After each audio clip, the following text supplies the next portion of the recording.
この番組はご覧のスポンサーの提供でお送りします。Jim and the floating child proceed on their journey and eventually come to a large opening. Ahead of them in the distance is a city populated by windmills. Paimon points towards a statue down in the valley and informs Jim That's a statue of the seven. the statue is more specifically in the image of a god who has The wind. I could imagine he's in the form of a Brussels sprout. Oh, sorry, I misread that. They are a god who controls the wind. In hopes of making contact with said god, they head toward it.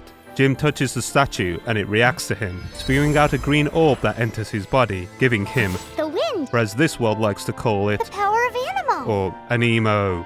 Finding Nemo. It's a Greek word for wind, apparently. Paimon tells Jim that people in the world aren't capable of stealing powers as easily as him, because Jim is from outside this world. Microaggression. And apparently, he has no morality when it comes to stealing other people's Paimon then points towards a city in the distance. That is Mondstadt, the city of freedom. The name suggests that you can do what you want there, so maybe there is a possibility that a total anarchist like Jim will fit right in and not get punished for his theft. Suddenly, they are jumped by slimes. Jim sees this as the perfect opportunity to test out his new power that he appropriated. He murders the slime, and without a moment of remorse, they decide to move toward the city. As they move forward, a dragon soars through the sky.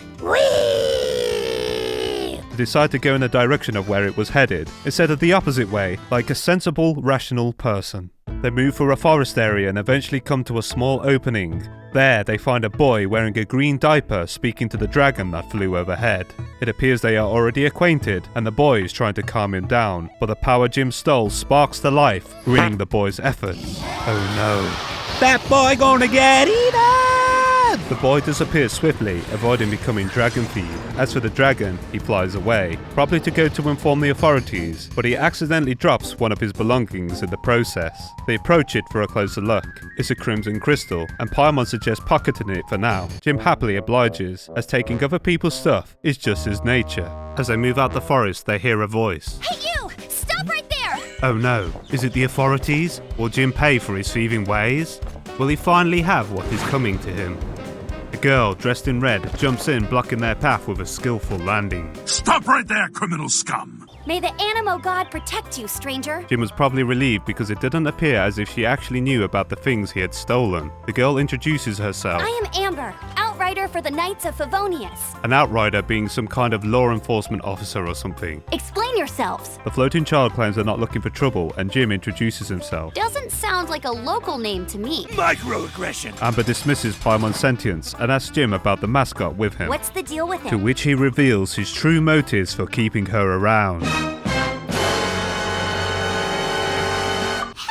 Good to see that Jim has a contingency plan. Amber warns them of a large dragon and demands they stay with her while she completes her other duties. They must not take kindly to strangers around these parts. He got separated from his sister during a really long journey. That's what all the troublemakers say. I mean, I will admit, they did look pretty suspicious, but if she was smart, she'd search them for stolen goods. I shouldn't be too hard on her though. Maybe stop and search is prohibited here, so her hands are tied. Jim points out how she's being rude.